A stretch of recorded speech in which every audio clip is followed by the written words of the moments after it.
화면보다 허리 그게 왼쪽에 매니저가 먼저 있는데 저희가 마스크를 하고 그때 코로나가 아니었는데 마스크를 하고 모자를 썼어.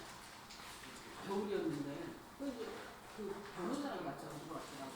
그 변호사랑 얘기하고 계약을 했어. 나중에 엘리베이터를 딱 이제 마스크를 해도 알겠는 거야. 마스크를 해도 알겠는 거야. 손소희 씨는 네 안녕하세요 이러는데 날씨도 있고 근데 날씨가 이쁘면 제가 입고 보이잖아. 그거가 너무 괜찮은데 이게 몇번 보고 싶고 말만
자, 시작합니다.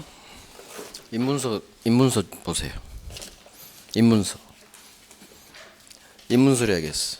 입문서로 하고 이 입문서에 있는 내용을 맨 마지막에 기본서로 여러분들이 밑줄을 그으세요. 여기 있는 게 키워드니까. 그래 가겠어. 왜냐면 기본서가 논리가 좀 부족해서 밑줄 긋는데 되게 힘들어요. 자, 봐봐요. 9페이지 봐봐요. 아니지. 8페이지부터 봐봐요. 빨리 스크린 해드릴게. 8페이지. 권리변동 있죠? 원시 취득, 승계 취득. 이것만 보면 돼요. 지금 키워드. 권리변동이란 권리 발생, 변경, 소멸. 발생은 취득, 소멸은 상실. 권리의 득실, 변경이라고도 한다. 고딕이 키워드예요. 자, 원시 취득. 건물 신축. 처음 태어났죠? 소유권이. 처음 시. 원시 취득. 이해가 시험에 나와요. 거기에 별 하나. 승계 취득. 타인의 권리를 내가 이어받습니다. 승계합니다. 이전되죠. 이전적 승계. 갑으로부터 오른쪽 을에게로 매매를 통해서 소유권이 이전됩니다. 특정 승계. 아버지가 돌아가셨어요. 아래로 떨어집니다. 상속인 갑 다시에게로 포괄 승계됩니다. 그래서 매수인을 특정 승계인, 상속인을 포괄 승계인. 이해 가시죠? 자, 요건을 갖추면 효과가 발생합니다. 법률 요건이 뭐냐? 권리 변동의 원인이에요. 소유권 취득, 을이 소유권 취득했습니다. 매매 계약하니까 법률행위. 갑다시가 소유권 취득했습니다. 상속을 통해서 법률 규정.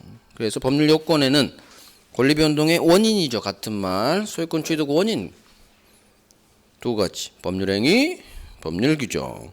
법률 행위는 반드시 의사 표시가 있죠. 내가 원한 대로, 을이 원한 대로, 을의 의사대로 법률 효과가 발생. 예, 매매계약. 그 그림이 영상으로 떠올라야 돼요. 지금 머릿속으로. 상속, 당사자의 의사와 무관해요. 갑 다시는 상속받을 생각이 전혀 없었어요. 그런데 법이 뭐 그래요? 법이. 민법, 상속법 규정에 따라 법이 정한 대로 소유권 취득이라는 법률 효과가 발생했어. 그래서 법률 규정 대표가 상속이에요. 그래서 상속하면 법률행위 아니에요. 법률 규정. 이렇게 지금은 외워두는 게 좋아요. 법률 효과. 권리가 변동. 소유권 취득이라는 법률 효과예요. 오케이. 법률행위, 법률 규정. 이 두 개가 별 두 개가 빵 들어간다는 얘기죠. 법률행위, 법률 규정. 1번. 방가로 1번, 2번. 오케이. 넘겨봐요. 법률행위. 법률행위란 의사표시를 필수 불가결의 요소로 해요. 9페이지에요. 반드시 의사표시 필수 요소입니다. 당사자 의사표시 있으니까 당사자 의사대로 원한 대로 법률 효과가 발생하죠. 이해되죠? 이해하면 돼요. 계약, 매매, 교환, 임대차, 계약이 바로 법률 행위입니다. 읽고 이해하면 돼요. 직접적으로 시험 안 나와요. 얘들은. 자, 법률 행위 종류. 의사표시 개수에 따라 의사표시 하나로 바로 법률행위 되네요. 단독행위. 아니야. 계약 의사표시 두 개죠. 청약이라는 의사표시, 승낙이라는 의사표시 서로 합치죠. 합치. 자, 단독행위 보세요. 예가 시험 나와요. 취소합니다. 의사표시. 해제합니다. 의사표시예요. 바로 법률 효과가 발생하죠. 이와 같이 밑에 취소권, 해제권은 당사자의 일방적 의사표시야. 취소, 해제, 일방적 의사표시로서 바로 그 법률 효과가 발생합니다. 이런 권리를 법률 관계를 바로 형성시켜버린다 해서 형성권이라고 해요. 계약했고, 자, 형성권 나오죠. 당사자의 일방적 의사표시, 여기 밑줄, 일방적 의사표시. 바로 법률 효과, 취소 효과, 해제 효과, 무효가 돼요. 취소 해제하면 이런 효과가 바로 발생해버려요. 법률 관계를 형성시켜버린다 해서 형성권. 중요한 법률 용어예요. 앞으로 계속 나올 거예요. 형성권. 자, 이행의 문제에 따라 채권행위, 물권행위. 자, 채권행위 봅니다. 채권, 채무가 발생하는 법률행위, 채권행위. 따라서 법률행위 하니까 채권, 채무가 발생하네요. 예. 우리 계약법에 있는 세 가지 계약. 매매, 교환, 임대차 계약. 얘는 매매계약만 있죠. 매매계약했습니다. 계약법은 채권법. 따라서 이 매매계약은 앞으로 재산권 줄게요, 소유권 줄게요. 약속했죠. 그래서 채권 채무가 발생합니다. 매수인은 소유권 주세요라는 채권, 매도인은 소유권 줄 채무. 그래서 계약하니까 채권 채무가 발생하죠. 중요한 것은 채무. 채무가 발생하니까 이 채권 행위를 의무 부담 행위라고 하고요. 채무는 이행해야죠. 등기 넘겨줘야죠. 이행에 문제가 남는다. 이런 말이 나오면 그렇네. 채무는 이행해야지. 하면 맞는 지문 이렇게 가는 거예요. 실제 기출이기도 하고요. 자, 물권행위 말 그대로 소유권이라는 물권이 발생하는 행위예요. 물권, 소유권이라는 물권이 발생하려면 반드시 등기쳐야 돼요. 등기. 법률행위 통해서 소유권 취득을 하려면 등기해야 되니까 예 봅니다. 매매계약하고 매수인이 자기 앞으로 소유권 이전 등기쳤어요. 자, 등기의 동그라미 빵. 이게 물권행위예요. 그래서 등기치니까 소유권이라는 물권이 취득, 물권이 발생 같은 말이에요. 그래서 등기가 물권행위다 이렇게 생각하시면 돼요. 소유권이라는 물권이 발생했네. 등기. 물권행위는 두 번째요. 갑의 소유권 이전 채무 이행의 결과예요. 그렇죠? 등기는 소유권 등기 갑이 넘겨줬죠. 따라서 이제는 등기 넘겨줬으니까 갑은 더 이상 이행의 문제는 남지 않아요. 갑 소유권이 상대방 을에게 처분됐죠. 따라서 물권행위를 처분행위라 한다. 어때요? 쑥쑥 읽히죠. 이게 논리에 따라 쭉 가야 되는 거예요. 제가 쓴 거예요. 제가 쓴 교재예요. 나 기본서 하려다가 나 속 터져가지고 논리에 안 맞아가지고 물론 좋은 기본서지만 제 논리보다는 못해요. 그래서 바꾼 거예요. 입문서를 해야겠어. 그러니까 필요하면 기본서 10개요. 그게 낫겠어. 왜냐면 지금은 가장 핵심 내용 우리 민법 이론을 이해를 해야 되는데 그러면 논리에 쭉쭉 흘러가야 되는데 기본서가 제 논리에 좀 미흡해요. 그래서 입문서로 갈게. 자, 성립요건, 효력요건 오른쪽 갑니다. 방금 설명했죠. 법률행위는 유효해야 되는데 유효하려면 일단은 성립해야 돼. 그래서 나오는 게 성립요건이란 말이 나오고 중요한 것은 효력 발생요건이에요. 발생자가 생략된 효력요건 그래요. 효력이 발생한다는 얘기는 이 계약이 유효하기 위한 요건이에요. 자, 갑과 을이 계약하죠. 매매계약. 매매계약합니다. 어떻게 해야 이 매매계약이 성립하느냐. 일단 사람이 있어야 돼요. 사람, 갑과 을이 있어야 되죠. 이걸 법률행위가 성립하기 위한 세 가지가 필요한데 일단 사람, 갑과 을, 이 갑과 을을 계약 당사자라고 해요. 을이 병에게 팔았다. 병은 당사자 아닌 제3자라고 해요. 그래서 계약 당사자가 있어야 돼요. 갑을 있어야겠죠. 그 다음 이 계약을 한 목적이 있을 거예요.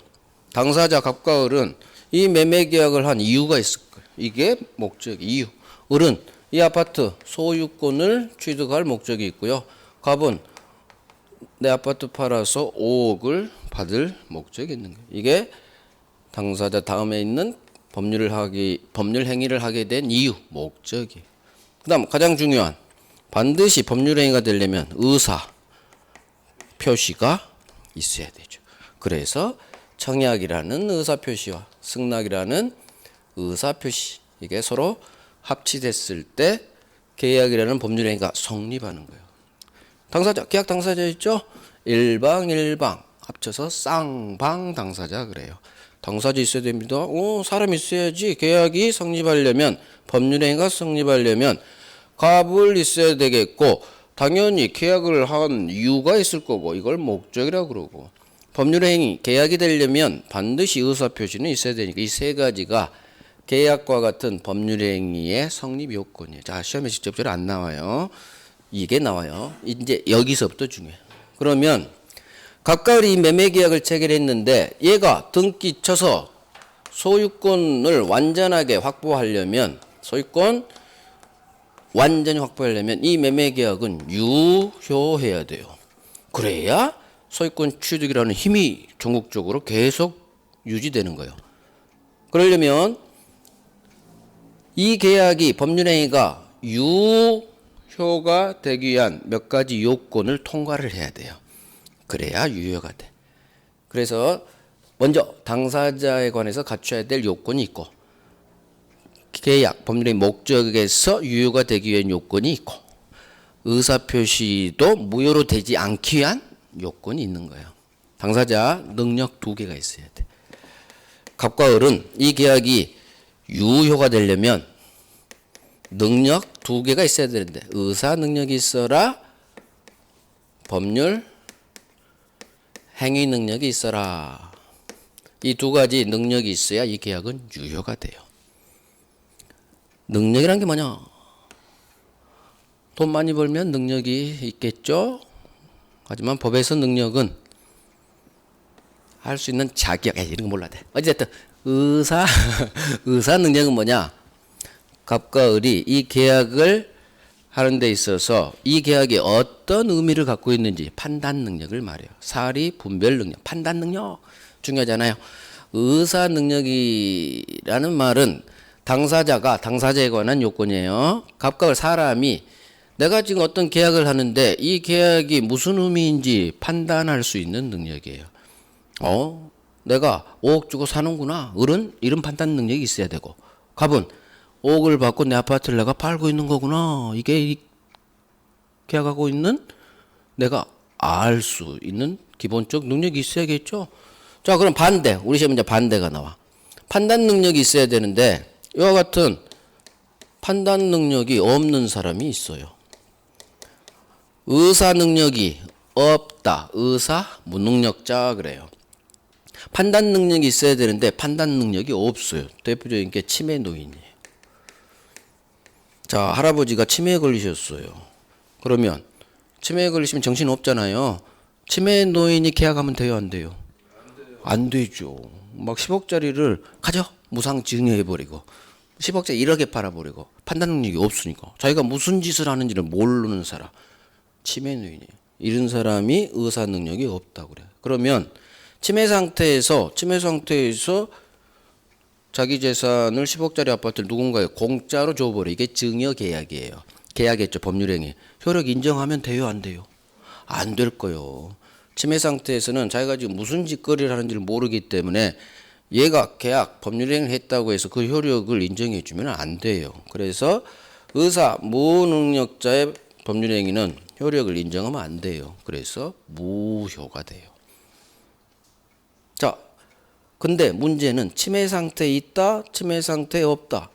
치매 걸리면 24시간, 일주일 내내 치매 상태에 있나요? 아니면 가끔은 정신이 돌아오나요? 가끔은 돌아와요. 가끔은. 한 달 내내 치매 상태 아니에요. 가끔은 온전해요. 그래서 며느리한테 내가 혹시 너한테 그동안 힘들게 했니? 온전히 돌아왔을 때 미안하다. 온전히 돌아올 때가 있어. 그러면 갑 노인이 치매 상태에서 을에게 을여예요. 여친이에요. 재산이 100억 자산가인데 치매에 걸리셨어. 치매는 아무리 돈이 많아도 비껴가잖아요. 자, 여친에게 50억 빌딩을 증여했다고 해봐요. 증여 계약입니다. 우리 시험 범위는 아니지만 상대방이 누군가 아파트한테 준다고 하면 받을게 라는 승낙 의사 표시. 계약이니까. 청약 승낙. 오케이 해야 돼. 오케이. 나는 공짜가 싫습니다. 50억 준대도 저는 안 받겠습니다. 그러면 증여계약이 성립하지 않아요. 증여계약은 시험 범위는 아니지만 증여는 계약이다. 나중에 불공정 법률에 의해서 증여가 나와요. 무상 증여, 공짜 계약. 그래서 앞으로 증여 앞에 공짜, 무상 증여계약 이렇게 같이 읽어요. 공짜, 무상, 반대급부 없이 나만 주는 계약, 이게 증여계약이에요. 그러면 갑은 자기 50억짜리 빌딩 을려 여친에게 준다는 증여계약을 체결했어요. 자, 갑 다시 아들이 있어요. 아들이 50억짜리 빌딩을 치매 상태인 노인이 줘버렸대요. 그 소식을 듣고 갑 다시는 가만히 있을까요? 쫓아갈까요? 쫓아가야지. 우리 아버지 치매 상태 따라서 이 증여는 무효입니다.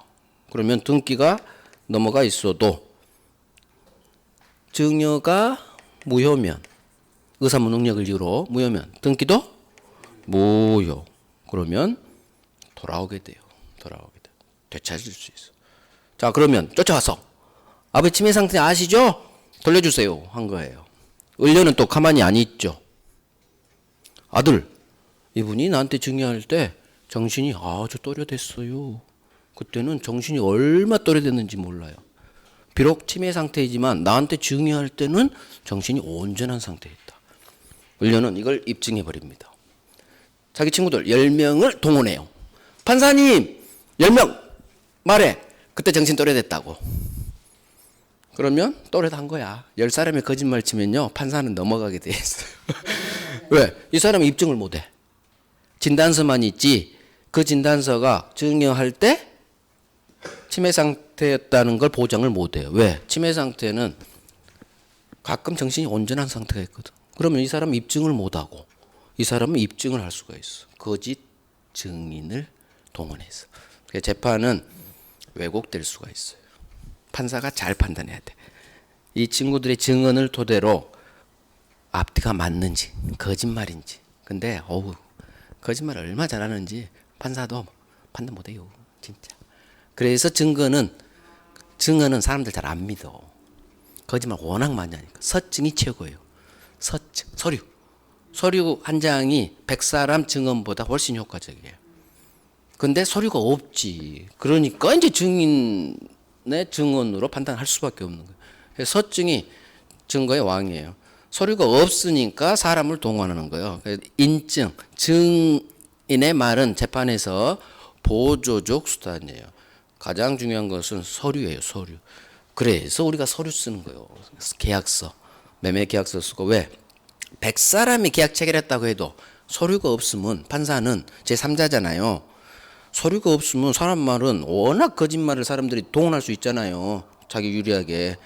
그래서 서류가 최고다. 그래서 증거를 하기 위해서 문자 보내고 내용 증명 보내고 증거 때문에 하는 거예요. 증거 확보하기 위해서. 어찌됐든 이 사람이 이분이 주실 때는요 또렷또렷했어요. 치매 상태 아니었어요. 10명 친구 동원해서 들이대버리면 판사도 그랬어요. 승소 이기는 거예요. 무슨 얘기냐? 의사 능력이 있었는지 즉 치매 상태였는지 치매 상태가 아니었는지는 객관적으로 판단하기가 너무 힘들어요. 주관적. 그래서 분쟁이 발생하는 거죠. 얘는 치매 상태였다. 아니다. 국민을 싸우게 만들죠. 그래서 나온 제도가 객관적 기준을 설정해 버려요. 이게 행위능력 제도예요. 객관적으로 법이 계약을 하는데 반드시 이 자격은 갖추세요. 만약 못 갖추었으면 효력 인정 안 할 수도 있습니다. 그래서 객관적 기준을 설정, 의사 능력을 보충하기 위한 제도예요. 행위능력, 법률 행위를 온전하게 혼자서 할 수 있는 능력, 이게 행위능력이에요. 행위능력이라는 건 행위 앞에 법률제가 생략돼 있어요. 행위능력이라고 되어 있는데 처음 지금 입문 단계 1월 달까지는 법률 행위능력 이렇게 같이 읽으세요. 법률 행위를 즉 계약을 혼자서요. 혼자서 온전하게 아무 이상 없이 혼자서 계약할 수 있는 능력, 이게 법률 행위 능력이에요. 문제는 법률 행위 능력이 제한되는 사람이 있어요. 혼자서 계약 못하게 해버려요. 이게 법률 행위 능력이 제한됐다 해서 제한 능력자 그래요. 자는 사람 자자예요. 행위 능력, 법률 행위 능력이 제한되는 사람, 즉 혼자서는 계약하지 마세요. 이걸 법이 딱 정해 객관적 기준을 설정해 줘요. 제한 능력자 대표적인 게 어린 놈들, 미성년자, 성년 어른이죠. 어른이 아직 못된 놈 미예요. 미달할 때 어른이 아직 못된 놈들, 어린 놈들, 미성년자, 만 19세 미만자, 만 19세 미만 이런 거 우리 시험에 안 나와요. 미성년자라고 나와요. 어른이 아직 안 된 애들이니까 자라나는 새싹, 네 어리니까 아직 혼자서 계약하지 마. 부모 동의를 받거나 아니면 부모님이 대리, 법정 대리인이에요. 법정 대리인이 대리 행위를 통해서 해. 혼자서 하지 마. 혼자서 하지 마. 미성년자. 두 번째. 피성년 후견인. 아우 말이 어려워. 자, 법률 용어는 용어 자체에서 그냥 느껴버려야 돼요. 성년, 어른이에요. 어른. 그런데 후견, 뒤후 볼견. 뒤에서 돌봐주는 사람. 이 사람이 후견인이에요. 어른인데 뒤에서 돌봐줄 사람이 필요해요. 치매 노인. 자식이 도대체 안 되겠어. 그때 50억 뺏겼거든. 입증을 못해서. 그때 법원으로 쫓아갑니다. 아들이. 판사님, 우리 아버지 치매 상태거든요. 성년 후견 개시 판결 좀 때려주세요. 어른인데 성년 어른인데 후견이 개시되도록 선고 좀 해주세요.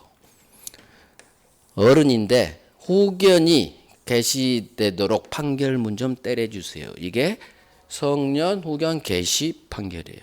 그러면 법원에서 진단서들 보고 이분은 혼자서 하면 안 되겠군. 계약하면 안 되겠고 법률행위 하면 돼. 그러면 이 판결을 때려줘요. 그러면 저 치매 노인은 법원에서 이 판결이 떨어지면 이제는 피성년 후견인이라는 사람이 되는 거예요. 세 번째, 한정 후견인. 마찬가지. 한정적으로 제한적으로 어느 특정 파트에서만 후견인이 필요해요. 그러면 피성년 후견인인 A하고 피한정 후견인이 이것도 한정 후견 개시 판결이 떨어져야 돼요. 법원 판결이 떨어져야 돼요. B하고 누가 더 상태가 안 좋을까요? 그렇죠. 이분이 상태가 안 좋아요. 그럴 때 성년 후견이 개시되고 이분은 어느 100% 중 20% 어떤 파트만 후견인이 도와주세요. 한정적으로 일정 부분만 후견인이 필요하다 해서 피한정 후견이에요. 그래서 우리 민법에서 정한 제한 능력자는 이 세 사람이에요. 미성년자, 피성년 후견인, 피한정 후견인. 말이 되게 어렵지만 이걸 왜 하느냐? 시험에 나와요. 어디에서? 대리에서. 시험에 안 나오면 저 안 해. 미성년자만 하지. 근데 얘들 둘이가 대리권 소멸사유에 성년 후견 개시가 있어요. 그걸 해야 되거든. 그쪽에서 해야 돼서 얘도 나와. 얘는 대리권 소멸사유인데 얘는 대리권 소멸사유가 아니에요. 거기서 시험에 나와. 그러니까 어쩔 수 없이 이 용어만 아세요. 피성년 후견 개시. 성년 후견이 어른인데 돌봐줄 사람이 필요하네요. 마시간 사람, 치매 노인이 법원으로부터 판결을 받아요. 예전에 우리 신격호 회장 계시죠? 그분 돌아가셨어요. 그때 한참 뉴스에 휠체어 끌고 부인, 일본 부인이 막 나오고 했잖아요. 자식들 신동빈이랑 막 재산 경영권 쓴 게 싸움하고. 그때 애들이 신격호 회장 아버지를 성년 후견 개시 때려주세요라고 법원에 신청했어요. 근데 법원이 이걸로 때렸어요. 신격호 회장은 완전히 막간 사람은 아니다. 일정 부분은 할 수 있다. 그래서 성년 후견이 아닌 한정 후견 개시 판결이 떨어졌어요. 그 판결 떨어진 후 얼마 후 돌아가셨어요. 신격호 회장. 그래서 자식들이 왜 이걸 신청했겠어? 자식들이 신동빈이랑 아버지 아무것도 못하게 하려고. 그런 거요. 왜? 이거 성년되면 아무것도 못해요. 피성년 후견인은 아무것도 못해. 혼자서. 그래서 신청하는 거예요. 자식이. 물론 자식 입장에서는 이 사건 기회에 아버지가 막 재산 다 줘봐봐. 여러분들 이 상태에 닥쳤다. 바로 법원 쫓아갑니다. 50억 주기 전에 재산 많으면 해야 돼요. 막 줘버려요. 스스로 주겠어요? 이분이 꽃이지. 당연히 꽃이니까 줄게 계약서 사인해버리는 거지 뭐. 치매 상태에서. 입증을 못한다니까? 얘가 증인 동원해요. 그러니까 빨리 아버지 치매 재산이 많은 분은 빨리 이거 신청해야 돼. 성년. 그래서 제한 능력자를 만들어야 돼요. 그러면 어떤 효과가 있느냐? 자, 미성년자예요. 시험은 얘가 사례로 나와요. 제한 능력자. 얘는 대리에서만 보면 돼. 잊어요. 미성년자. 갑이 17살짜리 고등학생이에요. 자기 명의로 아파트 한 채가 있어요. 을에게 팝니다. 자, 17살짜리는 미성년자이기 때문에 혼자서 계약 못해요.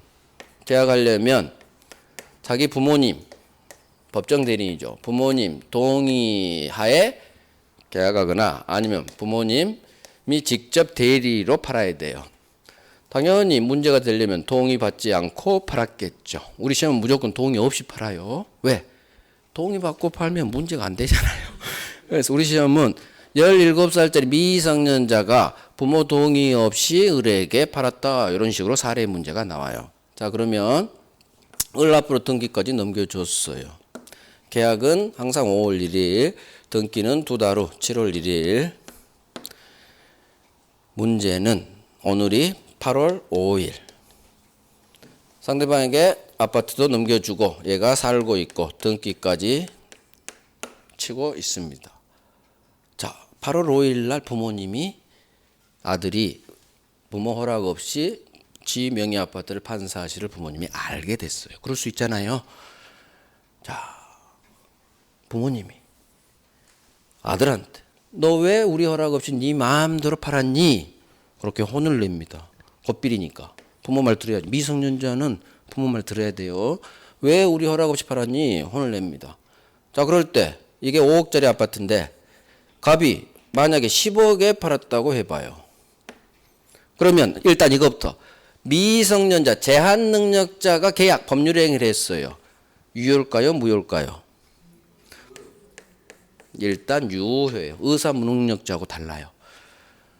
나이가 좀 어릴 뿐이지 완전히 막 간 건 아니기 때문에 일단은 유효로 해줘요. 일단은 유효로 해줍니다.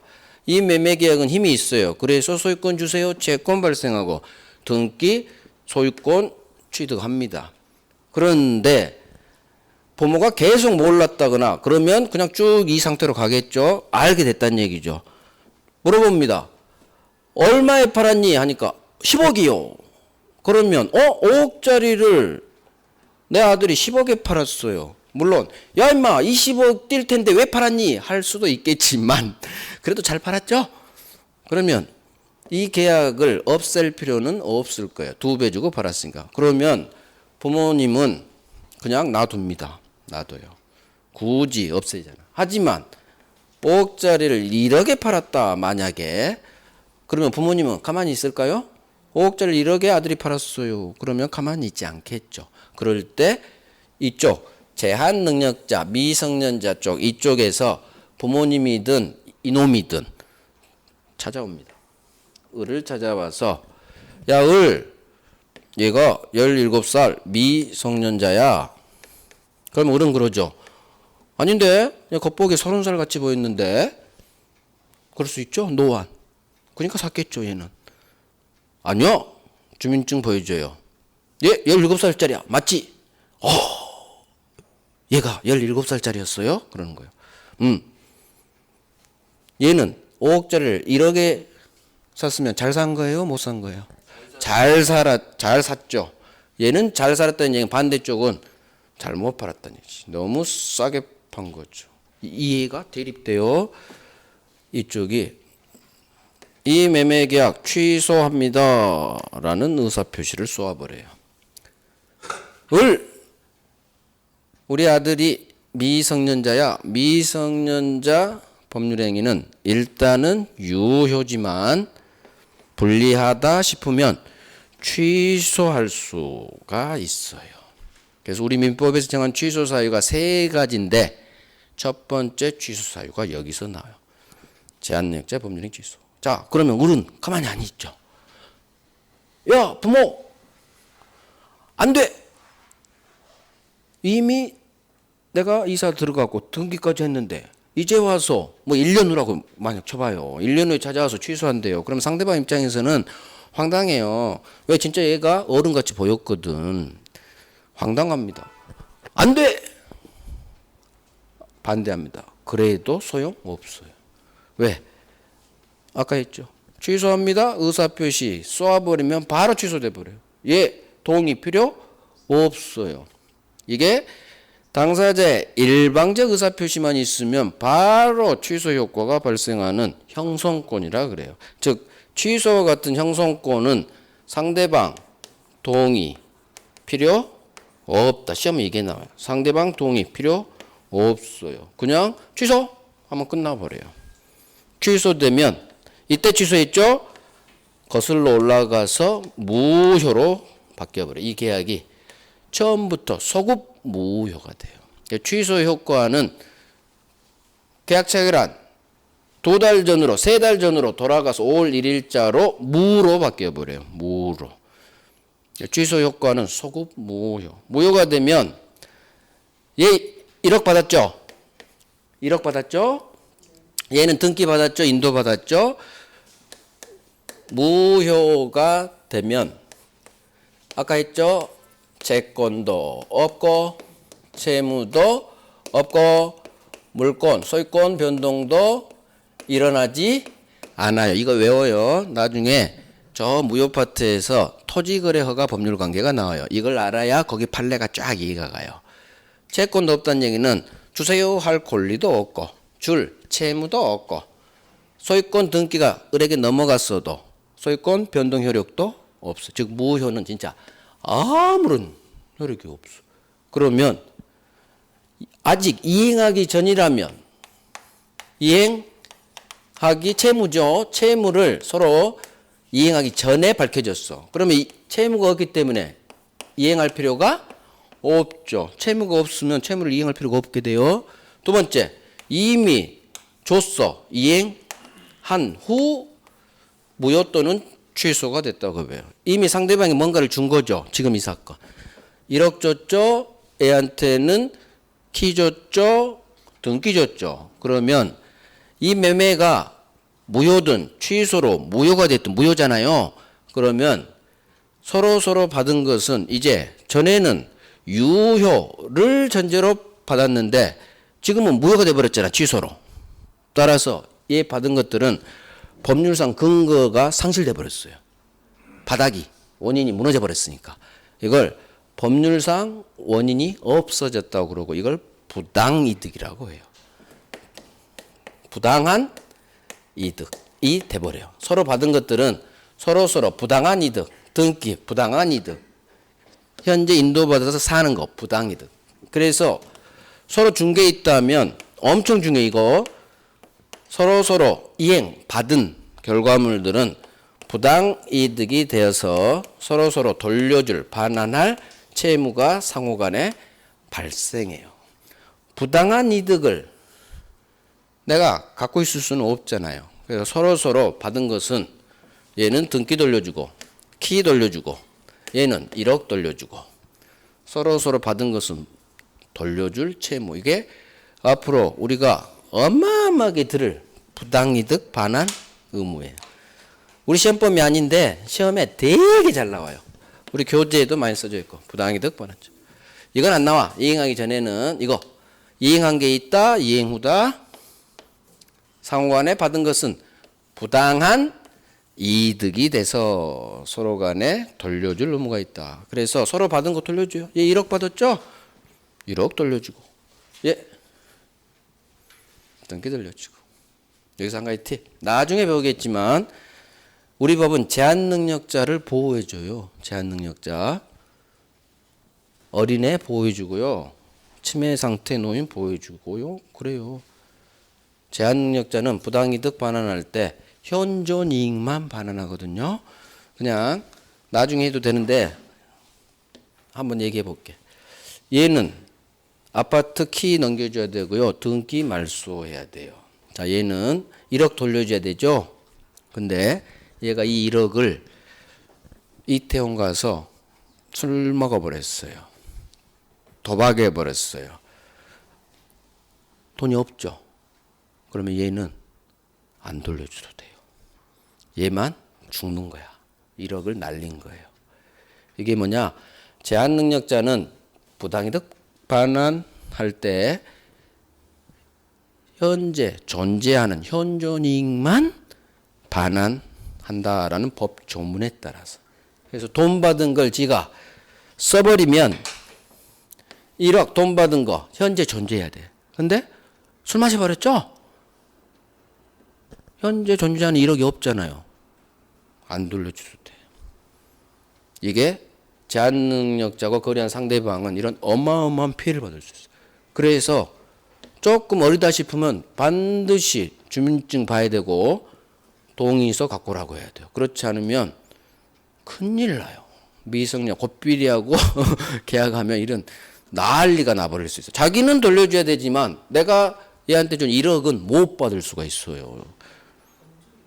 엄청난 거예요. 자, 봅니다. 얘가 술값 유흥비로 썼어요. 두 번째, 이번에 얘는 착해. 학원 등록했네. 학원 등록, 병원비. 부모님이 아프셔서 병원비로 1억 썼다고 해봐. 학원 등록 5천만 원, 병원비 5천만 원 썼어요. 내 돈 1억이 학원에 5천 들어가 있고 병원비로 다 썼죠. 다 썼죠.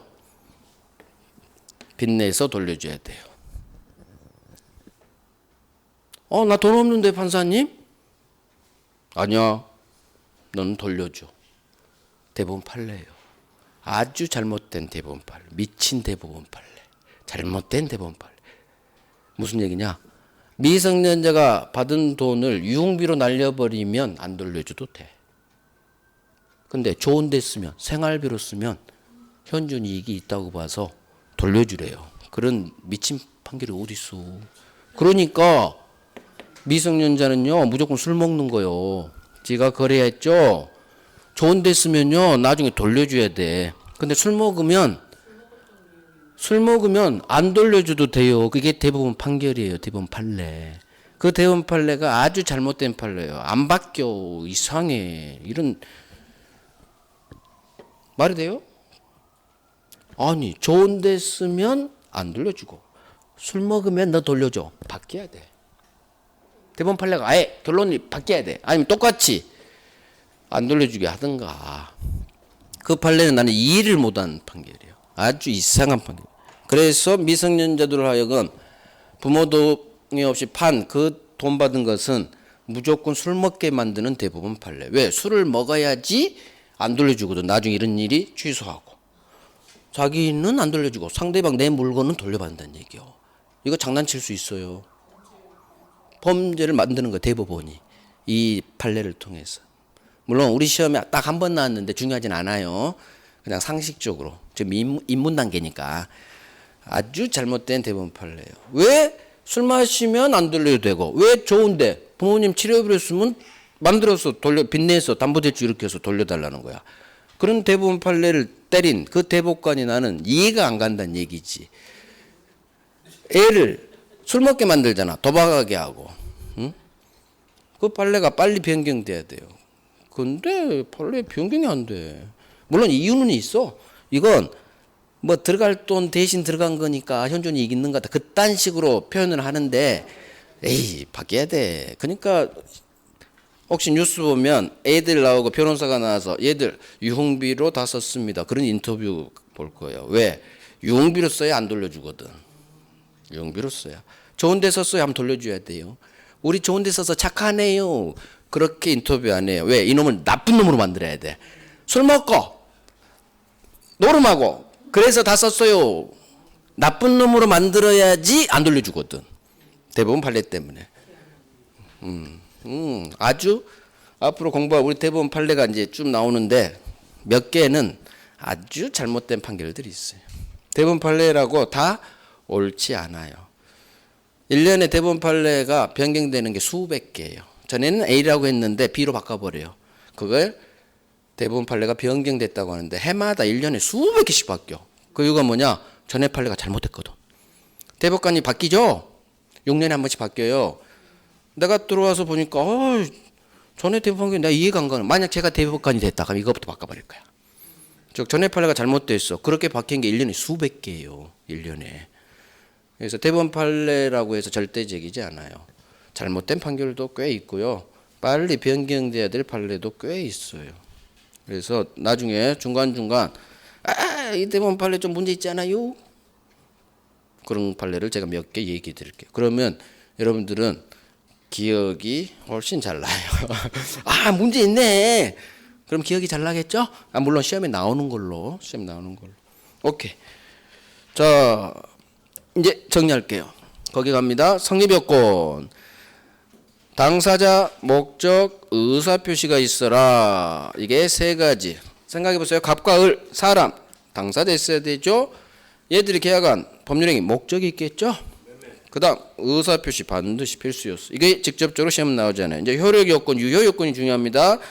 당사자 갑과 을에게 이 계약이 유효가 되기 위해서는 두 가지 능력이 있어야 돼요. 의사 능력이 있어라, 행위 능력이 있어라. 자, 행위 앞에 괄호 열고 법률 괄호 닫고 법률 행위 능력. 법률 행위를 혼자서 온전 아무 이상 없이 혼자서 계약할 수 있는 능력, 이게 법률 행위 능력이에요.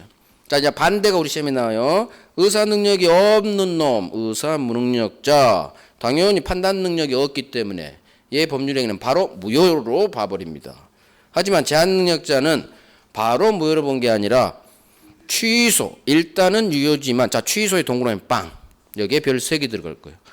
그래서 제한 능력자, 미성년자, 피성년 후견인, 피한정 후견인, 이 세 사람 제한 능력자 외우시고, 제한 능력자, 미성년자 17살짜리가 계약했다. 일단 유효. 하지만 잘못 팔았으면 나중에 취소할 수 있다. 취소할 수 있다란 얘기는 반드시 취소해야 하는 것은 아니란 얘기예요. 잘 팔았으면 굳이 취소 안 하죠. 잘못 팔았을 때, 불리하다 싶을 때 취소할 수 있다. 여기가 별 3개 들어갔어요. 그래서 첫 번째, 우리 민법에서 정한 첫 번째 취소 사유가 제한 능력제. 나중에 두 번째, 세 번째는 어디에서 나오느냐? 여기서 나와요. 의사표시. 착오에 의한 의사표시. 사기, 강박에 의한 의사표시. 착오, 사기, 강박. 이게 취소 사유에 해당돼요. 그래서 법률행위에서 취소 사유는 제한 능력자예요. 그래서 앞으로 기억합니다. 제한 어디 갔어? 제한 능력자. 제한 능력자 하면 미성년자 생각하시고, 미성년자 17살짜리 제한 능력자가 계약, 매매 계약과 같은 법률 행위했다. 이거 일단은 유효지만 취소해 버릴 수가 있다. 취소 사유 첫 번째 취소 사유인데, 이 제한 능력자는 동네가 어디다? 법률 행위 동네다. 법률 행위 능력이 제한되니까 법률 행위 동네에서 제한 능력 취소가 나온다. 나머지 2개 취소 사유는 의사표시 동네에서 나온다. 착오, 사기, 강박. 그래서 민법에서 정한 취소 사유는 제한 능력자하고 착오, 그 다음에 사기, 강박. 이건 한 묶음이에요. 사기, 강박은 이 3가지예요. 제한 능력자, 착오, 사기, 강박. 하지만 동네가 달라요. 제한 능력자는 첫 번째 동네인 법률행위 동네, 착오, 사기, 강박은 의사표시 동네. 왜 제가 동네를 자꾸 기억을 하냐? 이 동네에 따라 어마어마하게 많은 게 해결이 돼요. 나중에 아시겠지만. 절대적 취소. 둘 사이만 취소되고 선의의 3자에게는 취소로 대들지 못해요. 상대적 취소. 그래서 동네에 따라 법률행위 동네면 절대적 무효, 절대적 모든 3자에게 다 무효 취소돼 버려요. 하지만 의사표시 동네는 두 사람 사이에서만 무효 취소되고 제3자가 만약 선이라면 취소가 안 돼요. 상대적 취소란 말이 여기 있습니다. 그래서 동네가 되게 중요해요. 동네. 법률행위 동네인지 의사표시 동네인지에 따라 결론이 완전히 반대가 돼요. 반대가. 그래서 동네를 잘 파악합니다. 그래요. 오늘은 여기까지 할게요. 법률행위 목적부터는 이제 어디 갔어? 목적. 여기부터는 다음 주에 목적, 그다음 의사표시. 아마 이렇게 갈 거예요. 자, 그러면 우리가 기본서로 제가 쭉 밑줄 쭉 하려고 했는데 당분간은 제 입문서를 할게요. 입문서를 하고 기본서는 1월부터 할게요. 1월부터. 그 다음에 필요하면 일단 입문서로 가되 혹시 필요하면 제가 기본서를 보충할 거니까 기본서는 가지고 다니세요. 앞으로 우리가 오늘이 3주째잖아요. 4, 5, 6, 7, 8, 5주 남았죠? 5주 남았으면 앞으로 한 1주, 2주, 5주 동안 2주 정도 민총할 거고 나머지 3주는 물권법을 할 거예요. 그렇게 진행할 거예요. 자, 오늘 한 것 정리 한번 해볼게요. 오늘 권리변동, 민법 총칙, 권리변동, 법률행위 들어가기 전 들어보세요. 권리가 변동된다. 갑이 을에게 지 아파트 소유권 팔았죠. 을은 등기치면 소유권을 취득합니다. 권리, 소유권이란 권리가 발생하고 변경되고 갑은 소멸하죠. 발생, 변경, 소멸. 이게 권리 변동의 3가지 모습. 자, 발생은 취득, 소멸은 상실, 득실, 변경. 취득의 모습. 처음 취득합니다. 원시 취득. 건물 신축. 이걸 기억하세요. 건물 처음 지었네. 소유권이 처음 태어났죠. 원시 취득. 갑으로부터 소유권을 이어받았죠. 승계 취득. 자, 승계받은 형태는 갑의 소유권을 이전받은 거예요. 이전적 승계. 자, 매매계약을 통해서 오른쪽 을에게 이전됐죠. 매매계약은 갑 아파트 5채 중 한 채만 콕 집어서 지가 산 거예요. 특정 승계. 하지만 갑이 죽어서 아들한테 상속되죠. 갑 다시 아버지 소유권이 이전됩니다. 이전적 승계예요. 상속도. 하지만 매매와 다른 점, 아버지의 모든 재산에 관한 소유권이 쑥 다 넘어와 버려. 포괄승계. 특정승계인, 포괄승계인. 자, 소유권 취득이라는 권리 취득 원인이 있겠죠. 계약 통해서 내 의사대로 내가 의리 소유권 취득했죠. 법률행위. 계약은 법률행위. 하지만 상속은 갑 다시 의사로 아버지 재산 상속받은 게 아니에요. 자기는 상속받을 전혀 의사가 없었지만 민법에서 당신은 상속 1순위 직계 비속입니다. 따라서 당신은 상속받게 됩니다.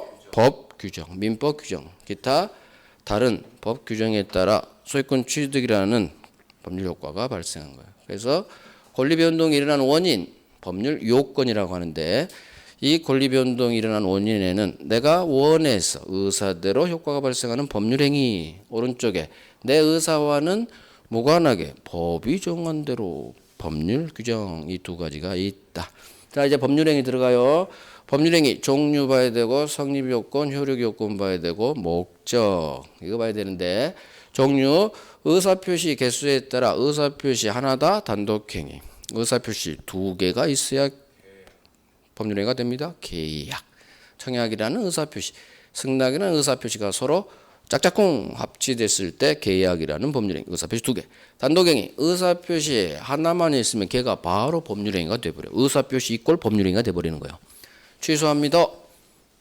계약 해제합니다. 계약 해제는 상대방이 잔금을 줘야 되는데 또는 등기 서류 나한테 등기를 넘겨야 되는데 지채무를 이행하지 않아요. 채무 불이행이 발생했을 때 이 계약을 쪽내버릴 수 있는 권리, 이게 계약 해제권이에요.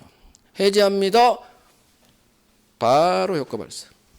미성년자가 팔았어요. 부모 동의 없이. 그러면 취소합니다. 취소 의사표시. 취소권, 해제권 힘이 엄청 세요. 취소, 해제. 의사표시를 쏘기만 하면 바로 법률 효과가 발생. 법률 관계를 바로 형성시켜버린다 해서 이들을 형성권이라고 합니다. 당사자의 일방적인 의사표시만으로서 바로 법률 효과가 발생, 형성권. 따라서 취소합니다, 해제합니다 할 때 상대방 동의는 필요하지 않아요. 이게 시험에 나와요. 상대방 동의 필요하지 않아. 나중에 할 거예요. 자, 채권행위, 물권행위라는 게 있죠. 또 매매계약 그래요. 매매계약 계약은 계약법, 계약법은 채권법. 따라서 매매계약을 통해서 얻는 권리는 채권 계약이에요. 채권 채무, 채권 행위라고 합니다. 그래서 매매계약을 통해서 을이 당장 얻는 것은 소유권 주세요라는 채권. 채권이 있으면 반대쪽에는 반드시 소유권 이전 채무, 갑이 발생해요. 채권 행위, 매매계약 하니까 채권 행위 하니까 채권, 채무가 발생해요. 중요한 건 채권보다 채무야. 채무가 발생하니까 채권행위를 채무 부담행위, 의무 부담행위. 채무는 이행해야 되죠. 소유권 넘겨줄 채무, 이행의 문제가 남고, 자, 소유권 등기 넘겨줬습니다. 이행한 결과 을은 자기 앞으로 소유권 이전 등기를 치니까 소유권이라는 물권이 발생했어요. 따라서 이 등기를 물권행위라고 해요. 자, 등기하니까 물권이 발생했네. 물권이 발생했다는 얘기는 갑 입장에서 보면 자기 소유권을 넘긴 거예요. 넘긴 걸 한자로 처분했다. 그래서 물권행위는 처분행위라고 그러고, 이 처분의 대표적인 게 양도. 이게 소유권을 양도했다. 소유권을 처분했다. 같은 말이에요. 처분행위, 물권행위는 처분행위. 채권행위는 채무 부담행위. 이게 채권행위, 물권행위. 자, 법률행위, 성립요건, 효력요건. 법률행위는 일단 성립해야 되고 계약이 체결돼야 하고 유효해야 돼요. 그래야 갑이 자기 앞으로 든 친 등기가 온전하게 효력을 발생해야 소유자로서 계속 인정받는 거예요. 그러기 위해서는 일단 법률행위는 성립해야 되고 그 다음 두 번째 효력 요건, 유효가 되기 위한 요건 거기서 어느 탈락이 되면 안 돼요. 그래서 법률행위 일단 성립하고 유효 요건도 갖춰야지 온전하게 유효가 되는데 당사자 있어야 되고 성립하기 위한 요건 세 가지. 갑을 당사자 있어야 되죠. 계약한 목적이 있어야 되죠. 반드시 필수 요소 의사표시 있어라. 이 세 가지 다 있겠죠. 갑을이 했으니까 성립.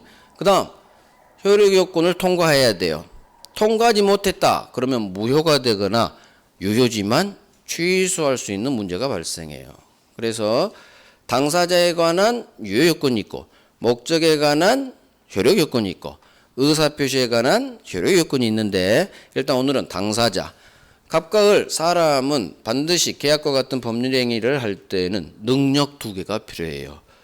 의사 능력이 있어라 법률 행위 능력이 있어라. 두 가지 다 문제가 없어. 그러면 유효예요. 그런데 의사 능력이 없어요. 한 사람이 치매 상태예요. 그러면 의사 무능력자 법률 행위는 효력 인정하지 않습니다. 바로 무효. 자, 법률 행위 능력. 계약과 같은 법률 행위를 혼자서 온전하게 할 수 있는 능력. 이걸 법률 행위 능력이라고 하는데 이 법률 행위를 혼자서 못하게 제한 들어갑니다. 이게 행위 능력이 제한되는 사람에서 제한 능력자라고 그러고 우리 민법에서 딱 정해 세놈 아직 어린 놈 미성년자 어른인데 돌봐줄 사람이 필요해요. 피성년 후견인 한정적으로 도움이 필요해요. 피한정 후견인. 자 중요한 거 미성년자 제한 능력자 부모 동의 하에 계약해야 되는데 부모 동의 없이 제 아파트 팔았네요. 잘 팔았으면 일단 유효예요. 제한능력자 법률 일단 유효. 잘 팔았으면 부모님이 그냥 놔둘 텐데 너무 싸게 팔았어. 그러면 날려버립니다. 취소로 날려버려요. 제한능력자의 법률 행위는 취소할 수가 있다. 첫 번째 취소 사유가 나온 거예요. 취소하면 계약은 5월 1일, 취소는 8월 5일. 6, 7, 8. 3달 후에 취소, 1년 후에 취소였다 하더라도 무조건 그때부터 무효가 되는 게 아니라 거슬러 올라갑니다. 계약 체결한 날짜. 그래서 처음부터 무효로 만들어버려요. 처음부터. 이게 취소 효과는 처음부터 무효. 거슬러 올라가서 소급하여 무효 이런 말이 나와요. 무효가 되면 채권도 권리무가 없어요. 아무리 효력 힘이 없으니까 대표적인 권리 채권도 없고 채무도 없고 등기 넘어갔어도 물권 변동도 일어나지 않아요. 자 채무가 없으니까 아직 이행하기 전이라면 이행할 필요가 없는 거고 그런데 이행했어. 이행한 게 준 게 있어. 그러면 무효로 근본이 무너져 버렸기 때문에 서로 받은 것은 법률상 원인이 없어져 버렸어. 이걸 부당이득이라고 해요. 부당한 이득. 서로 받은 것 법률상 원인이 없어졌으니까 서로 내게 아니죠? 돌려줘야 돼. 돌려줘. 그래서 을은 받은 건물 등기 돌려줘야 되고 갑은 돈 받았죠. 매도인 갑은 돈 받은 거 돌려줘야 돼.